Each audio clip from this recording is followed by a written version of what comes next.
నమస్తే. నా ప్రభాత కమలంకు స్వాగతం. ఈరోజు మన ప్రభాత కమలంలో మీరు వినబోతున్న కథ లక్ష్మీ అనంతరాజు గారు వ్రాసిన సహకారం సమభావం. ముందుగా వీరి పరిచయం. వీరు విశ్రాంత హిందీ టీచర్. వీరి అభిరుచులు విపరీతంగా పుస్తకాలు చదవడం, హిందీ తెలుగు పాత పాటలు వినడం, పాడడం. వీరి నివాసం మల్కాజ్గిరి, హైదరాబాద్.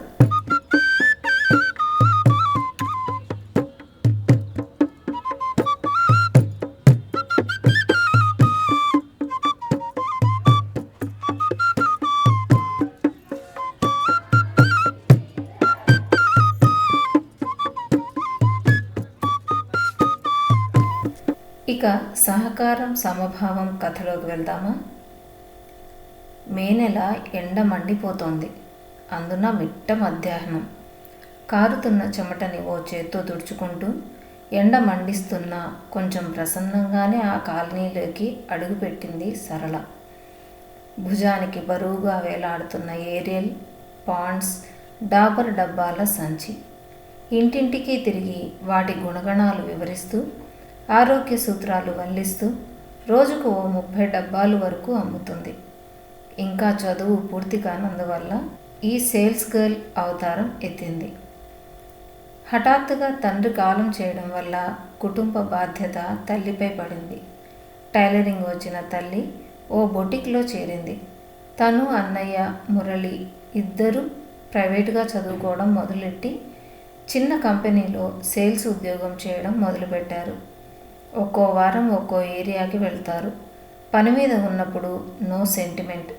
ఎవరు ఎక్కువ అమ్ముతారు అనే పోటీ ఉంటుంది వారి మధ్య. ఇంటికి వచ్చాక ఆ రోజు అమ్మకాలు అయింది లేంది, ఎదురైన కామెంట్స్, కస్టమర్ల ప్రవర్తన అన్నీ కలబోసుకుంటారు. ఒకరు నిరుత్సాహంగా ఉంటే ఇంకొకరు ఉత్సాహం నింపుతారు. తమ చదువులు అయ్యే వరకే ఈ తిప్పలు. ఒక్కో రోజు ఒక్కో ఏరియా. ఈరోజు మంగళవారం, బృందావనం ఏరియా. అలా అనుకోగానే ఉత్సాహంగా అనిపించింది సరళకి. కారణం, ఆ 4వ వీధిలో చివరి ఇల్లు పచ్చరంగు మేడ. ఆ ఇంటావిడ భలే ఉంటుంది. పచ్చని గుండ్రటి మొహం, ఎంతో కళగా, హుందాగా. మిగతా వాళ్ళలా మొహం చిట్లించుకోవడం, సైగలతో పొమ్మనడం చెయ్యదు.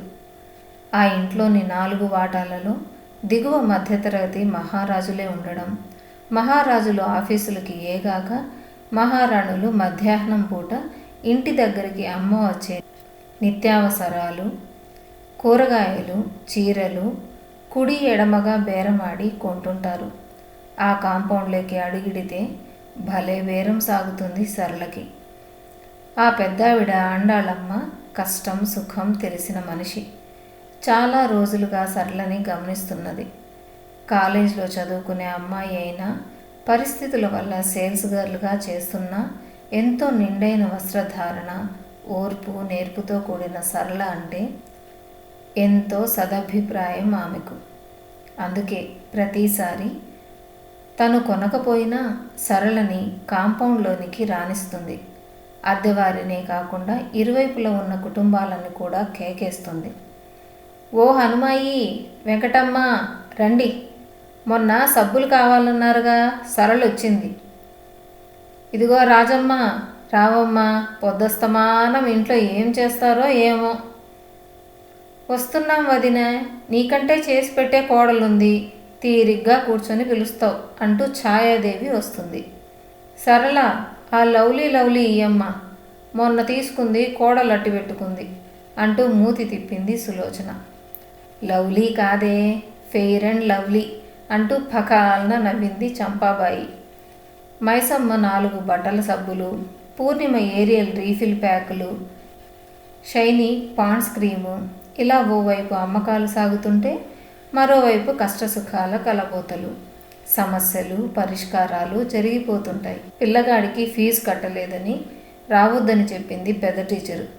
వచ్చిన జీతం బొటాబొటిగా సరిపోతుందాయా, ఎక్కడన్నా వడ్డీకి ఇప్పించక్క అని ఆండాళ్ళమ్మని అడుగుతోంది విజ్జమ్మ. వడ్డీకి వద్దులే విజ్జమ్మ, రెండింతలు మూడింతలు వేసుకుంటారు. నా దగ్గర దాచుకున్న డబ్బు కొంత ఉంది, అది తీసుకొని మీ అబ్బాయి ఫీజు కట్టు. కొంచెం కొంచెం ఇచ్చేద్దువు గాని. నీ రుణం తీర్చుకోలేనక్క. మన జీవితాలు ఇంతే. సంపాదించేవాడు ఒక్కడు, మనకేం చదువా చట్టుబండలా. చదువుకోనుంటే ఏదో మన మొగుళ్ళకి సాయంగా అంతో ఇంతో తెచ్చేవాళ్ళంగా. కొంచెం తేడాతో ప్రతి వారం ఇలాంటి సంభాషణలే వింటోంది సరళ. ఆ రోజు ఇంటికి తిరిగి వస్తుంటే సరళ మనసు సంతోషంగా లేదు. ఆ కాలనీ స్త్రీల మాటలే గుర్తుకొస్తున్నాయి. తాము కూడా వారిలాగే గొర్రెతోక బెత్తెడు అన్న చందాన బ్రతుకుతున్నామని. వారందరూ కూడా పెద్దగా చదువుకోని మహిళలు, కానీ వాళ్లలో అపరిమితమైన తెలివితేటలు కనబడతాయి సరళకి. అయ్యో, వీరు ఇంత తెలివైన వారు! ఇలా కేవలం మాటలు హాస్యోక్తులతో కాలం గడపడం కాకుండా ఏదైనా ఉపయోగకరంగా, ఇలా ఎన్నో ఆలోచిస్తూ ఇంటికి చేరుకుంది సరళ. రాత్రి అన్నతో ఈరోజు విన్న మాటలు చెప్పింది. అన్న, మనం కూడా అంతే కదా. మనం ఏదో డిగ్రీ వరకు చదవగలమేమో, ఇంతకన్నా మంచి ఉద్యోగాలు ఏం వస్తాయి? అవును చెల్లాయి, మన పరిస్థితులు అలానే ఉన్నాయి. ఇవాళ రేపు అందరూ అదనంగా ఎన్నో కోర్సులు చేస్తున్నారు. వాటికి ఎంతో డబ్బు కావాలి. అన్నా, ఉద్యోగం కాకుండా ఇంకేదైనా ఆదాయం వచ్చే పని చేస్తే? అంటే వ్యాపారమా? అంత కాదులే, కానీ నాకు కూడా ఏం తోచడం లేదు.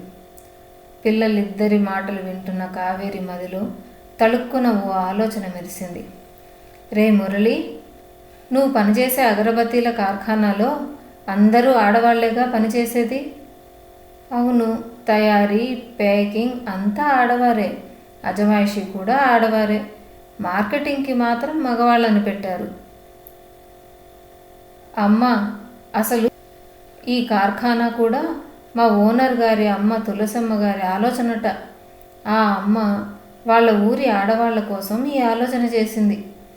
దొడ్డ ఇల్లాలు కావేరి తులసమ్మ గారిని కొనియాడింది. అయితే అన్నయ్య, మనం ఒకసారి తులసమ్మ గారిని, మీ ఓనర్ గారిని కలిసి ఏమన్నా మార్గదర్శనం చేయమని అడుగుదాం. అవును మురళి, వాళ్ళు ఆదర్శమూర్తులు. మనకేదైనా మార్గం చూపుతారేమో. కావేరి గొంతులో ఆశావాదం పలికింది. సరే అమ్మా. సరళ, రేపు ఆండాళ్ళమ్మగారిని కూడా మనతో తీసుకుని వెళ్దాం.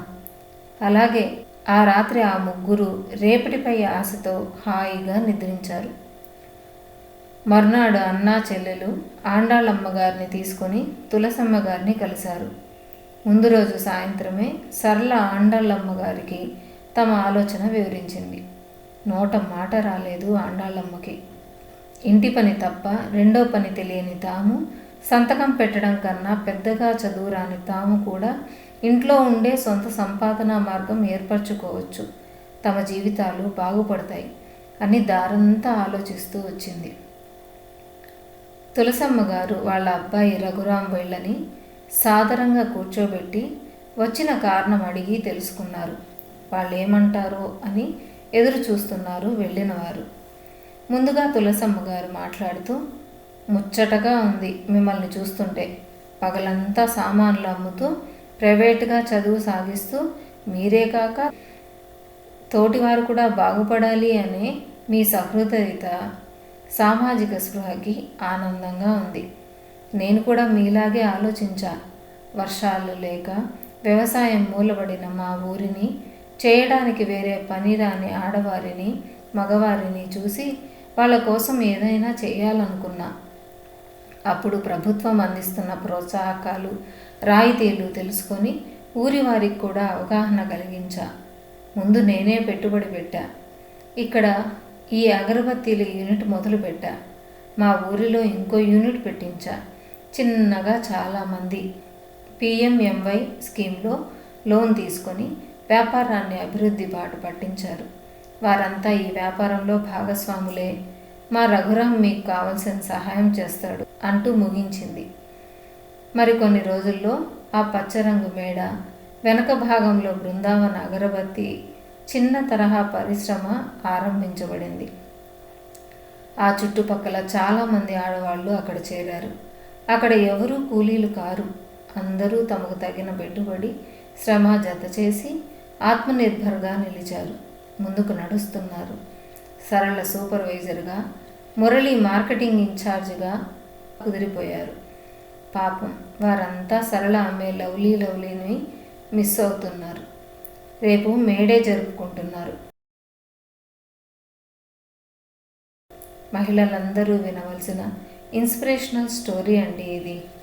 మీరందరూ కథను విని మీ అభిప్రాయాలను కామెంట్ బాక్స్లో మాతో పంచుకోండి. వచ్చే వారం మరో కథతో కలుద్దాం. అంతవరకు సెలవు. నమస్తే. ప్రతి గురువారం ఉదయం 11 గంటలకు మంచి కథను కబుర్లో ప్రభాత కమలంలో మన దేవాలయాల గురించిన విశేషాలు మా ఇంకో ఛానల్ సాహితీమాలలో ప్రతి ఆదివారం ఉదయం 11 గంటలకు వినండి. సాహితీమాల లింక్ డిస్క్రిప్షన్ బాక్స్లో ఉన్నది. అది కూడా సబ్స్క్రైబ్ చేసినట్లయితే మీకు మేము పోడ్కాస్ట్ చేయగానే వస్తుంది. తప్పక సబ్స్క్రైబ్ చేస్తారు కదూ. అలాగే మీ అభిప్రాయాలను మాకు కామెంట్ బాక్స్లో షేర్ చేయండి. ధన్యవాదాలు.